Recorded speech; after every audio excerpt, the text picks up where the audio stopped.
Assalamualaikum warahmatullahi wabarakatuh. Innal hamdalillah nahmaduhu wa nasta'inuhu wa nastaghfiruh wa na'udzu billahi min shururi anfusina wa min sayyiati a'malina. May yahdihillahu fala mudilla lahu wa man yudlil fala hadiya lahu. Wa asyhadu an la ilaha illallah wahdahu la syarika lahu. Wa asyhadu anna Muhammadan abduhu wa rasuluhu la nabiyya ba'dah wa ba'd. Para hadirin jamaah Masjid Ar-Rahmah yang saya muliakan, pembahasan kita sudah masuk pada hadis yang ke-50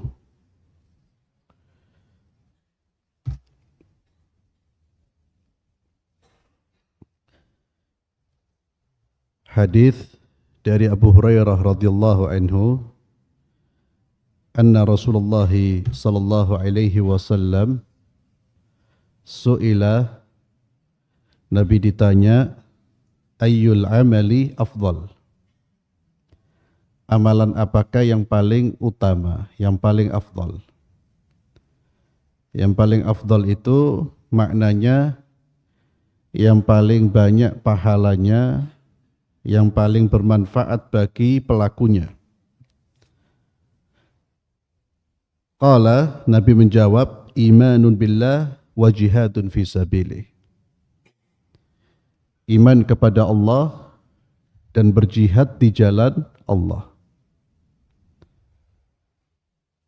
Iman secara bahasa artinya keyakinan yang kuat tanpa ada keraguan.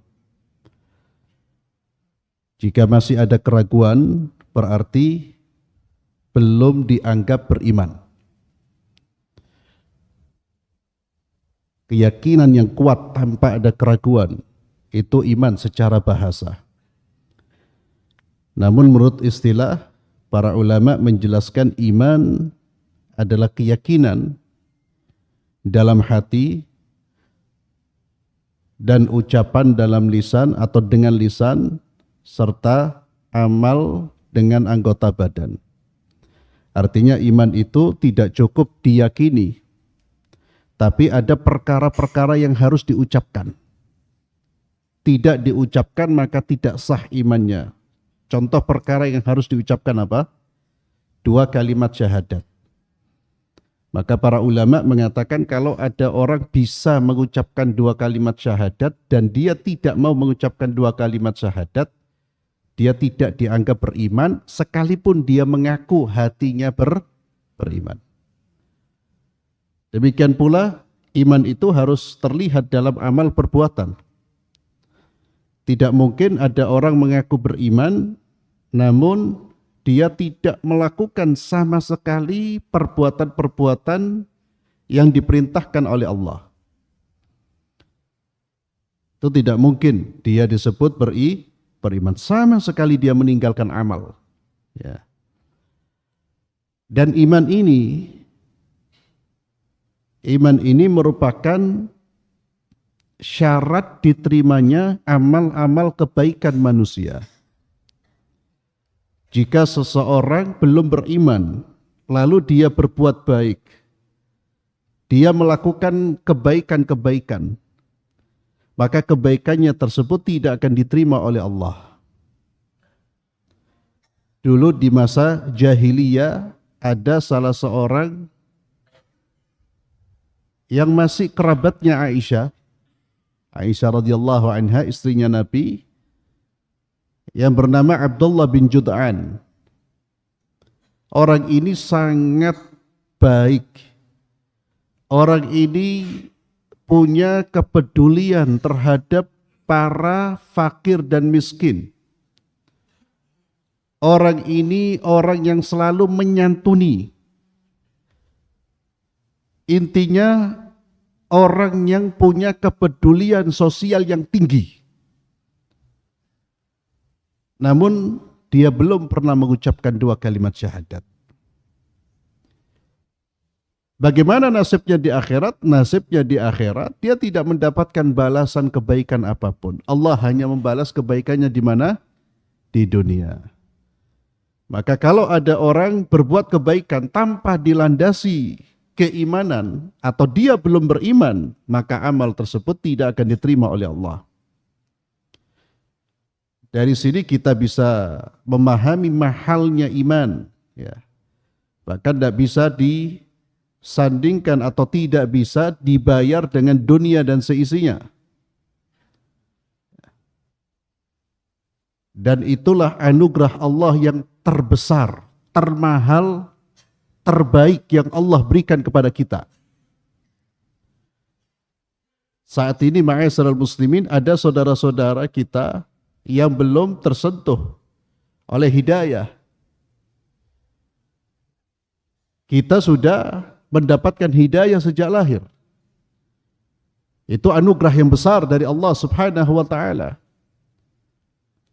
Iman kepada Allah itu afdalul a'mal. Kenapa afdalul a'mal? Karena seluruh amal kebaikan itu, seluruh amal kebaikan akan diterima oleh Allah sebagai amal yang berbuah pahala di akhirat jika dilandasi atas dasar keimanan kepada Allah. Tanpa iman, amal-amal tersebut tidak akan bermanfaat bagi pelakunya. Dan iman kepada Allah ini juga dibuktikan dengan hanya beribadah kepada Allah. Dia hanya beribadah kepada Allah, bertawakal hanya kepada Allah, berdoa hanya kepada Allah, yakni dia betul-betul menjadi orang-orang yang menjaga tauhidnya. Itu iman kepada Allah. Jadi yang afdal, amalan yang afdal itu iman kepada Allah. Itu yang pertama. Jangan difahami iman itu hanya sekedar pengakuan. Karena orang-orang munafik pun mengakui mereka sebagai hamba-hamba Allah yang beriman. Sebagaimana Allah ceritakan tentang kondisi mereka di dalam surat Al-Munafiqun. Bahkan mereka bersumpah di hadapan Rasulullah SAW bahwa mereka adalah orang-orang yang beriman. Dan Allah mendustakan sumpah mereka karena Allah Maha tahu apa yang ada di balik hati mereka. Karena keimanan mereka itu hanya sekedar pengakuan. Oleh karena itu iman itu tidak boleh hanya sekedar pengakuan atau melalui lisan, namun keyakinan dari hati, pengakuan dengan lisan dan dibuktikan dengan amal perbuatan. Kemudian Nabi menjawab setelah iman kepada Allah, yang kedua apa tadi? Jihadun fi sabilih. Berjihad di jalan Allah. Setiap ada kalimat jihadun fi sabilillah, maka maknanya adalah perang. Berperang, mengangkat senjata melawan musuh-musuh Allah Azza wa Jalla. Itu makna jihad yang dimaksudkan di dalam Al-Quran dan hadis, kecuali jika ada tambahan penjelasan. Jika dikatakan yujahid nafsahu man jahada nafsahu, berarti jihad melawan hawa nafsu. Tapi kalau dimutlakkan, kata-kata jihad itu artinya perang. Namun jihad yang dianjurkan, diperintahkan adalah jihad yang sesuai dengan aturan-aturan Islam. Perang di jalan Allah itu ada aturannya, ada fikihnya. Maka kalau nanti antum belajar fikih, itu ketemu namanya fikih bab tentang jihad. Ya. Kapan kita boleh mengangkat senjata? Kepada siapa? Bahkan dalam medan tempur, siapa yang tidak boleh dibunuh? Jadi jihad itu bukan asal ngebom. Jihad itu tidak boleh dilakukan berdasarkan hawa nafsu. Dan tentunya jihad itu harus dikomandoi oleh pemimpin. Ya. Jadi jangan bermodalkan hadis-hadis ayat-ayat tentang jihad lalu melakukan tindakan-tindakan yang justru itu bertentangan dengan syariat Islam. Ya. Di dalam fikih itu dijelaskan, ya, orang-orang yang boleh diperangi dan yang tidak boleh diperangi. Namun kalau memang ada syariat jihad, amalan jihad itu amalan yang terbaik. Dan jelas jihad yang paling nyata hari ini di mana? Di Gaza, di Palestina. Ya. Jadi itulah medan tempur. Ya. Karena jelas Zionis masuk ke negeri Palestina, menjajah negeri Palestina. Sebagaimana perjuangan para mujahid yang membebaskan negeri ini dari penjajahan. Itu jihad fisabilillah. Dan yang meninggal dari mereka, dari kalangan kaum muslimin, kita doakan insya Allah mereka sebagai syuhada, orang-orang yang diterima di sisi Allah sebagai syuhada. Mereka bertempur di jalan Allah. Dan mereka terdorong bertempur untuk membela kalimat Allah. Sehingga teriakan mereka apa? Allahu Akbar.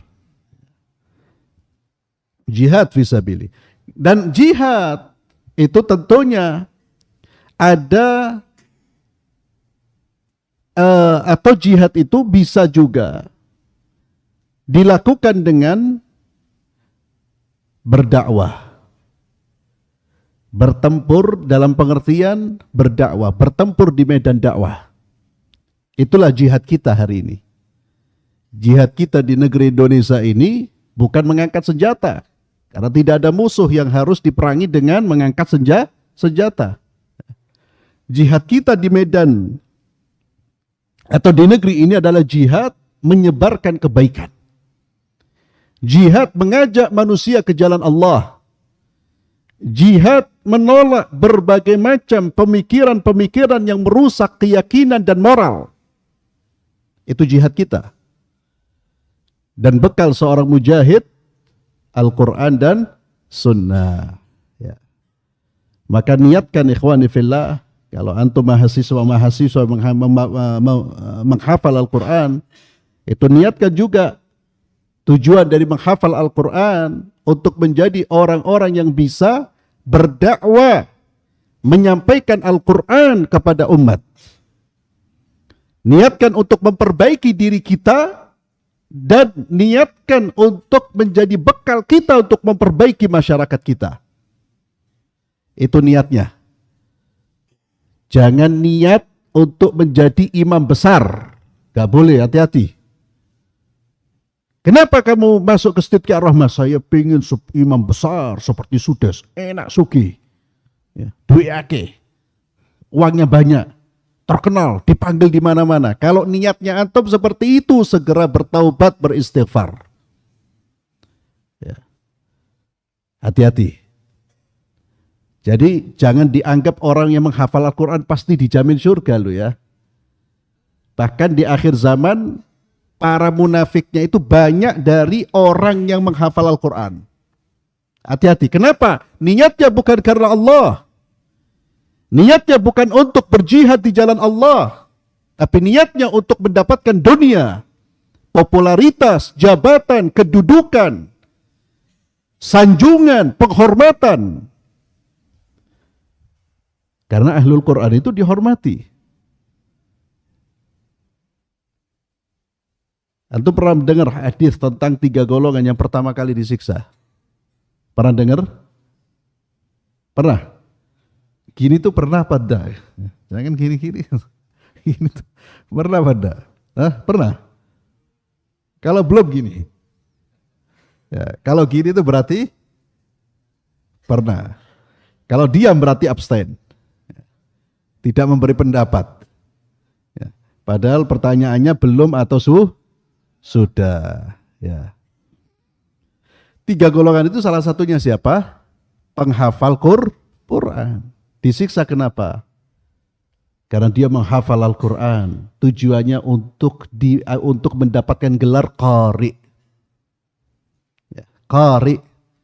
Orang yang ahli Al-Quran.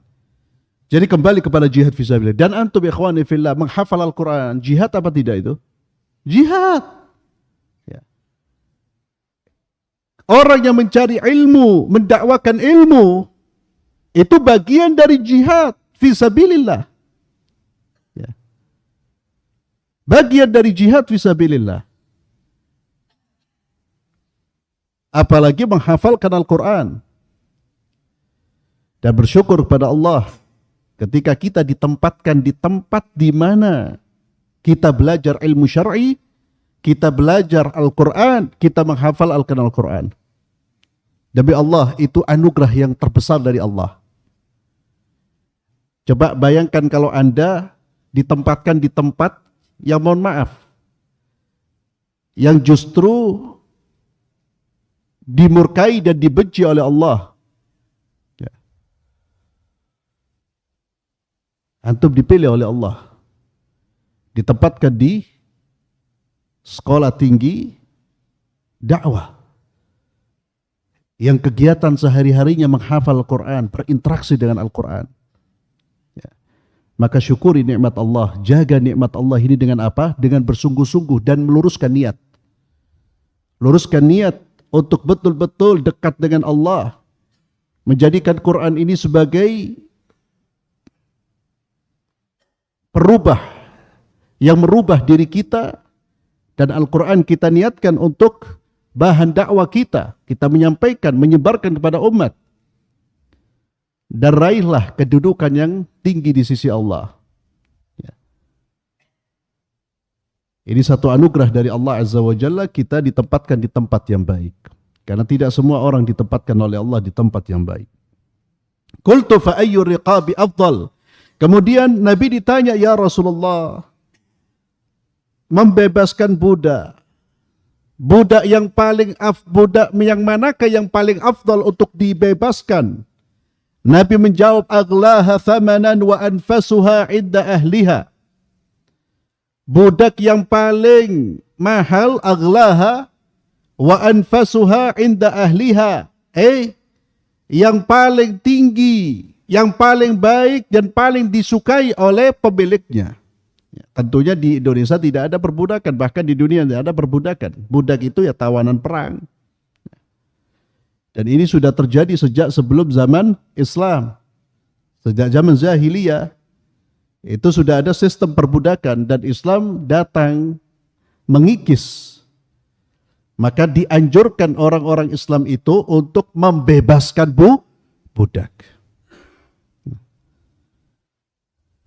Kemudian Nabi SAW ditanya lagi, fa'illam af'al, ya Rasulullah, kalau saya tidak bisa membebaskan budak, tidak bisa berjihad di jalan Allah, kata Nabi, tu'inu sani'an au tasna' li akhraq.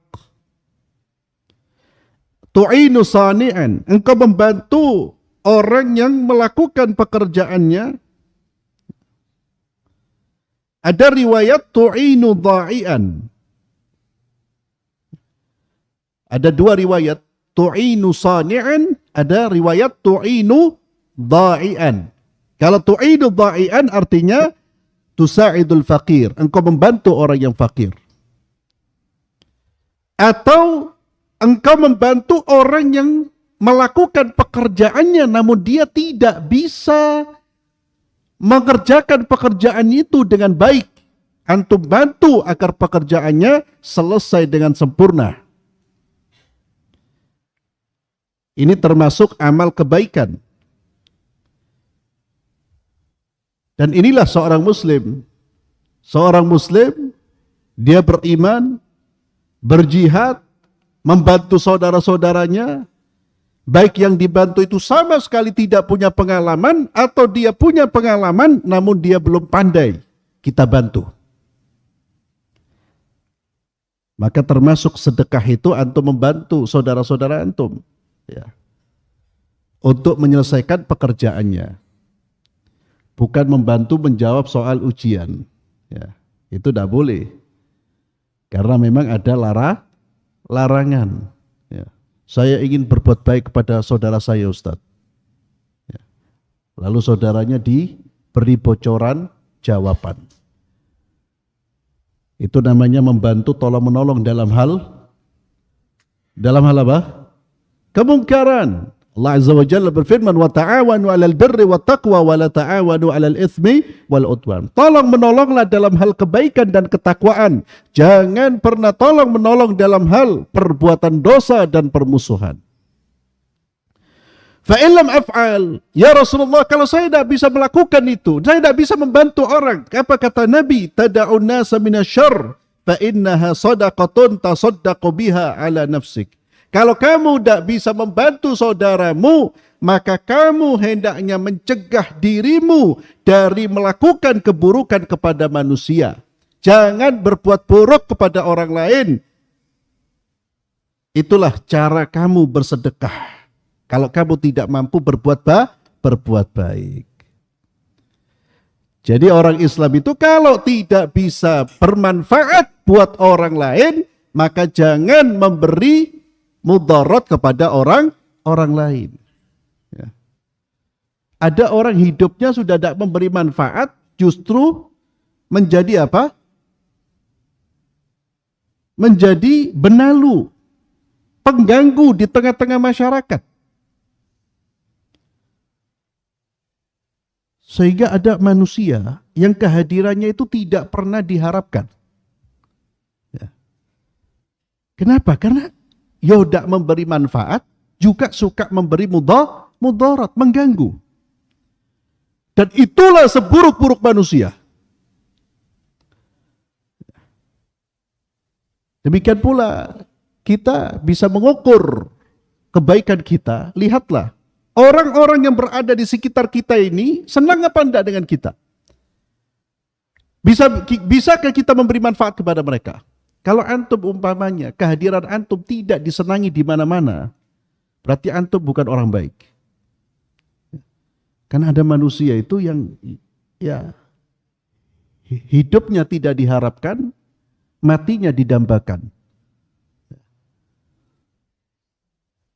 Hidupnya tidak diharapkan, Pak. Karena begitu buruknya akhlaknya. Kalau dia hidup tetangga-tetangganya, ya Allah berdoa kapan orang ini mati ya Allah. Atau minimal kapan dia pindah.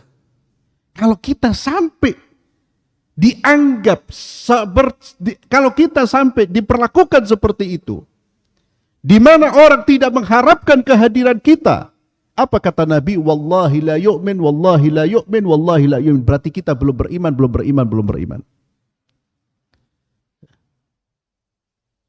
Kenapa? Ya karena sikapnya sudah tidak memberi manfaat, justru memberi mudarat, mengganggu orang. Maka kalau kita tidak bisa berbuat apa-apa, tidak bisa berkontribusi memberi kebaikan di tengah-tengah masyarakat, jangan menjadi orang yang merusak. Jangan menjadi orang yang berbuat buruk, jangan menjadi orang yang berbuat jahat. Takuffa syarra, kata Nabi, kamu tahan dirimu, jangan menzalimi, menyakiti orang lain. Itu sudah sedekah buat kamu. Kemudian dari Abdullah bin Mas'ud, beliau berkata, Sa'altun Nabiyya sallallahu alaihi wasallam, aku bertanya kepada Rasulullah sallallahu alaihi wasallam, ayyul amali ahabbu ilallah. Ya Rasulullah, amalan apakah yang paling dicintai oleh Allah?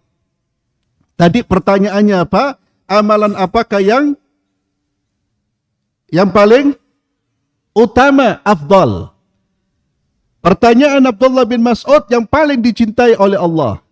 Saya mau tanya, kalau antum mendengar riwayat-riwayat seperti ini, satu sahabat bertanya tentang amalan yang paling afdal. Satu datang kepada Nabi, amalan yang paling utama.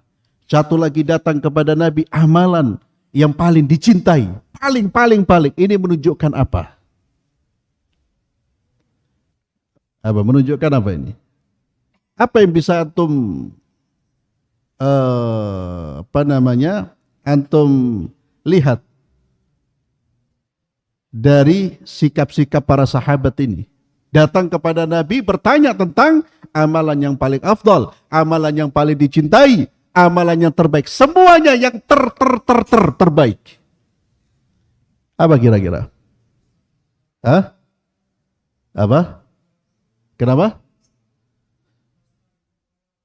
Fastabiqul khairat ahsantum. Berlomba-lomba. Mereka itu generasi yang punya semangat untuk berlomba-lomba dalam hal kebaikan. Satu. Yang kedua apa? Ya. Yang kedua apa? Nah, antum kalau mau jawab angkat tangan dulu aja. Jangan mengeluarkan suara kemudian hilang. Ya, bingung saya. Sudah suaranya nggak dengar, orangnya nggak terlihat. Ya. Ada yang berani menjawab? Iya, ahsanta. Sedekah. Antum lihat dari para sahabat yang bertanya, amalan apakah ya Rasulullah yang paling dicintai? Amalan apakah yang paling afdal? Ada ini kan sikap yang positif itu. Apa kira-kira? Iya. Ahsanta. Perasaan ingin tahu terhadap kebaikan. Namun saya tambahkan, bukan hanya ingin tahu. Dorongan untuk melakukan amalan yang terbaik. Melakukan, bukan hanya mengetahui. Mereka, para sahabat ketika bertanya, ya Rasulullah, amalan apakah yang paling afdal? Dijawab oleh Nabi, mereka segera mengeksekusi amalan tersebut, melakukan amalan tersebut. Karena pertanyaan-pertanyaan mereka, pertanyaan yang mereka sudah niatkan untuk diamalkan. Bukan pertanyaan basa-basi. Jadi cita, dan ini menunjukkan apa? Ulul himmah, ketinggian cita-cita, Pak. Tanyanya itu bukan amalan yang biasa-biasa saja. Ya Rasulullah, amalan apa yang paling afdal? Yang paling. Itulah kenapa mereka diangkat derajatnya oleh Allah. Itulah mengapa mereka menjadi manusia terbaik. Bahkan mampu meruntuhkan dua kekuatan besar. Punya cita-cita yang tinggi. Pertanyaannya itu bukan pertanyaan yang dan selalu pertanyaannya terkait dengan amal kebaikan. Dan mereka punya semangat berlomba-lomba dalam hal kebaikan. Jadi bukan hanya ingin tahu, tapi ingin diamalkan. Karena ada orang tanya cuma hanya pengen tahu saja. Atau basa-basi. Ustadz, apakah boleh kita sholat malam Ustadz sampai 40 rakaat? Pertanyaannya. Boleh, tidak ada batasan dalam sholat malam. Emang antum mau ngerjakan? Tidak, Ustaz, cuma tanya. Atau pertanyaannya seperti itu. Ustaz, maksimal sholat duha itu berapa? Pertanyaannya langsung maksimal. Bagus, kalau mau diamalkan. Lu antum biasanya berapa? Tidak tahu sholat duha, Ustaz. Itulah pertanyaan basa-basi. Bukan seperti itu para sahabat Rasulullah SAW. Mereka kalau sudah melontarkan pertanyaan, mereka sudah menyiapkan dirinya untuk mengamalkan apa yang dijawab oleh Rasulullah SAW. Ketika Nabi ditanya, ayyul amali ahabbu ilallah, as-salatu ala waktiha. Salat di awal waktu. Dan ini ikhwani fillah, hadis ini antum jadikan pegangan, diingat terus ya. Amalan yang paling dicintai oleh Allah. Artinya ini amalan-amalan yang mendatangkan cintanya Allah kepada kita. Dan demi Allah, cintanya Allah itu segala-galanya buat kita. Kejarlah cintanya Allah. Jadikan itu fokus perhatian kita. Ketika kita mendapatkan cintanya Allah, selesai, kita ada butuh cinta yang lain. Manusia akan otomatis mencintai kita. Hidup jangan cari cintanya manusia dan mengabaikan ridhonya Allah. Sengsara kita. Orang yang hidupnya terbelenggu, tidak merdeka, itu orang yang tidak punya semangat untuk hanya mencari ridhonya Allah. Orang yang selalu mencari ridhonya manusia, hidupnya paling sumpek. Karena dia mencari pandangan banyak manusia. Yang satu setuju, yang satu tidak setuju. Yang satu suka, yang satu tidak suka. Stres. Tapi orang yang mencari ridhonya Allah, dia menutup mata dari manusia. Pertama kali dia perhatikan Allah. Allah ridho. Itulah yang saya cari. Dan otomatis ketika Allah mencintai kita, orang-orang saleh akan mencintai kita. Hamba-hamba yang saleh akan mencintai kita. Malaikat-malaikat Allah akan mencintai kita. Amalan dan mendapatkan cintanya Allah sekali lagi bukan hanya dengan hanya tamanni, angan-angan. Tapi meraih cita-cita yang tinggi, dan itu cita-cita tertinggi kita. Meraih semua cita-cita dengan apa? Amal. Dan ini amal-amal yang disebut oleh Nabi. Pertama apa? As-salatu ala waktiha. Mendengarkan azan, segera merespon panggilan azan tersebut. Datang ke rumah Allah. Apalagi yang antum menghafal Quran, ya. Hafal 20 juz. Gak sholat berjamaah, ya Allah. Hafal Al-Quran. Sholat subuhnya telat. Ya. Sholat jadi sholat adalah waktu, sholat di awal waktu. Dan kita bisa meraih fadilah salat di awal waktu dan fadilah yang besar ketika kita mengerjakan salat secara berjamaah. Ya. Kemudian, kemudian apa ya Rasulullah? Qala birrul walidain, berbakti kepada kedua orang tua. Bagaimana cara kita berbakti kepada mereka? Dengan berbuat baik kepada mereka. Dengan bersikap baik kepada mereka, melayani mereka, dan melakukan perbuatan-perbuatan yang membuat mereka senang, membuat mereka gembira. Dan ini momentum ya ikhwan, antum berbakti kepada kedua orang tua antum. Momentum yang tepat. Jadilah orang-orang yang berprestasi. Yang orang tua nanti ketika melihat antum tersenyum, bahagia Pak. Siapa yang tidak bahagia melihat anaknya menjadi penghafal Al-Quran? Jangan sampai antum mengkhianati amanah orang tua. Orang tua berharap antum menjadi hufaz, penghafal Al-Quran, orang yang dekat dengan Allah. Tiba-tiba tidak menghafal Al-Quran, justru keluyuran keliling Surabaya. Khianat. Maka di antara cara kita berbakti dan cara terbaik berbakti kepada orang tua kita, cara yang terbaik menjadi anak yang saleh. Menjadi anak yang saleh. Karena Nabi SAW beliau bersabda, "Idza mata ibnu Adam inqata anhu min amali illa min thalatha." Ketika anak Adam sudah meninggal dunia, terputus seluruh amalnya. Tidak ada amal yang bisa mengalirkan pahala. Seluruh amalnya terputus. Kecuali dari 3 hal. Yang bisa mengalirkan pahala untuknya. Ada amalan-amalan yang bisa bermanfaat untuknya ketika dia meninggal dunia. Salah satunya apa? Waladun salih yad'ulah. Anak saleh yang mendoakan orang tuanya. Ya Allah, betapa bahagianya orang tua kita. Kalau mereka sudah meninggal dunia, kemudian anak-anaknya menjadi anak yang saleh dan berdoa, Pak. Dan itulah yang diharapkan. Itulah yang diharapkan. Berbakti kepada kedua orang tua. Birrul walidain. Termasuk ikhwani fillah kata Imam An-Nawawi rahimahullah.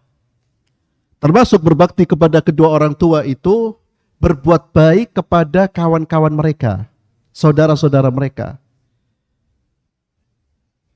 Dan itu salah satu cara kita berbakti setelah mereka meninggal dunia. Sambunglah hubungan dengan kawan-kawan mereka, keluarga mereka, saudara-saudara mereka. Ya, itulah mengapa anak itu perlu tahu siapa kawan-kawan dekat orang tuanya. Nanti akan kita mungkin ada pembahasan ya, terkait dengan birrul walidain. Abdullah bin Umar, putranya Umar bin Khattab itu berbuat baik kepada kawan-kawannya Umar bin Khattab. Bahkan bukan hanya kawan-kawan bapaknya, anak dari kawan-kawan bapaknya. Dia berbuat baik. Dan itu salah satu cara kita berbakti kepada siapa? Kedua orang tua kita. Kemudian kemudian apa ya Rasulullah? Al-jihadu fi sabilillah. Berjihad di jalan Allah Subhanahu wa ta'ala. Qala haddatsani bihinna walau istazadtuhu lazadani.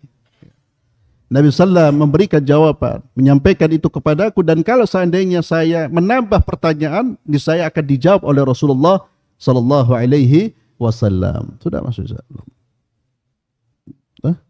1 menit. Ya, nah. Kemudian kita baca satu hadis. Kaunu syirk akbahudz dzunub wa bayanu a'dhabiha ba'dah. Bab ini berbicara tentang syirik. Jadi kalau tadi amalan-amalan yang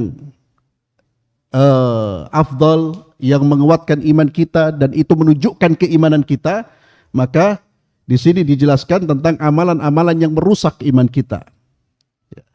Dan perbuatan syirik itu yang paling merusak. Akbahudz dzunub, dosa yang paling keji, yang paling buruk. Tidak ada dosa yang lebih besar sanksinya daripada dosa perbuatan syirik. Dan penjelasan tentang dosa besar setelah dosa syirik, yaitu yang pertama, Abdullah bin Mas'ud bertanya, aku bertanya kepada Rasulullah, ayyu dzambi a'dhamu indallah? Dosa apakah yang paling besar di sisi Allah ya Rasulullah? Nabi sallallahu menjawab, an taj'ala lillahi niddan wa huwa khalaqak. Engkau menjadikan bagi Allah nid, sekutu, padahal Allah yang menciptakanmu. Dan ini ikhwani fillah selalu kita ingat. Inilah yang mendorong kita untuk beramal. Allah yang menciptakan kita, yang memberi rizki kita, yang memberi makan kita, yang memberi kehidupan kita, yang memberi hidayah kepada kita. Maka sungguh memalukan ketika kita merespon semua bentuk nikmat Allah kepada kita, kita respon dengan perbuatan kufur kepada Allah. Termasuk kita respon dengan meninggalkan ketaatan kepada Allah. Kemudian inna dzalika al'azim, itu adalah dosa besar ya Rasulullah. Qultu thumma ay. Kemudian apa ya Rasulullah? An taqtula waladaka takhafu an yat'ama ma'ak. Dosa besar yang lain setelah syirik adalah engkau membunuh anakmu karena takut anakmu mengambil jatah rizkimu. Ya, sebagian orang-orang jahiliyah itu membunuh anaknya karena takut miskin. Padahal setiap anak yang lahir itu sudah membawa rizkinya sendiri. Dia tidak akan mengambil rizki orang tuanya, tidak akan mengambil rizki kakak adiknya. Itu kalau orang beriman akan memahami konsep rizki seperti itu. Masing-masing sudah ditetapkan oleh Allah rizkinya. Tapi orang-orang jahiliyah berpikir banyak anak berarti rizki seret. Itu akan mengambil bagian rizki. Maka di antara mereka ada yang membunuh. Qultu, adakah di zaman sekarang orang yang membunuh anaknya karena takut miskin? Ada. Ya, ada. Bahkan bukan membunuh anaknya, bunuh diri bersama-sama karena terlilit hutang, karena kemiskinan, ada terjadi itu. Kemudian yang terakhir, thumma ay. Kemudian apa ya Rasulullah? Antuzaniya halilata jarik. Engkau berzina dengan perempuan yang itu tetanggamu. Ya. Istri dari tetanggamu. Kenapa disebut tetangga ya ikhwani fillah? Apakah berzina dengan orang bukan tetangga kita boleh? Tidak boleh. Dosa besar? Dosa besar. Tapi dosanya lebih besar kalau kita berzina dengan istri tetangga kita. Itu artinya apa? Tetangga itu haknya lebih besar. Maka menjaga hubungan dengan mereka itu lebih ditekankan daripada kita menjaga hubungan dengan orang-orang di luar tetangga kita. Semakin dekat kedudukan seseorang dalam kehidupan kita, dimulai yang paling dekat itu kerabat dan nasab, itu semakin besar haknya.